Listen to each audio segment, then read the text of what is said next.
Eccoci qua, buonasera a tutti quanti. Come vedete, cameraman, fai un pochettino di avvicinamento, stiamo un pochettino studiando tantissimi lavori qua alla Sound Music di Carmine De Filippo, studio discografico.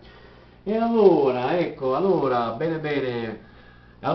cameraman, nonché l'amico Carmine dietro alle quinte con la telecamerina. Va bene, allora ricordiamo amici che qua si studia, qua si studia musica, tutti coloro che vogliono venire, interagire con tutti quanti noi, con la Sound Music, venite da Carmine De Filippo, chi vuole suonare la chitarra, chi si vuole imparare il pianoforte, non so, tutti gli strumenti che voi decidete di fare, quelli che fate, prezzi anticrisi.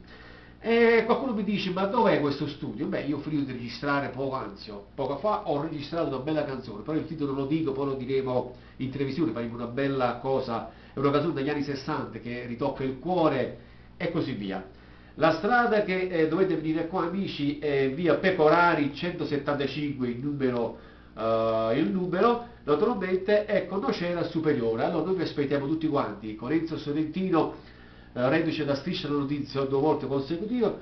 E che devo dire? Abbiamo registrato questo pezzo, l'abbiamo finito, abbiamo bissato tutto e poi dobbiamo andare in questi giorni perché deve fare alcuni ultimi ritocchi di questa canzone, poi ci vuole tempo, non è che si fa così da 2 o 3 ore. Poi ci penserà la Sound Music. Allora un bacio da Enzo Sorrentino, noi ci sentiamo mercoledì.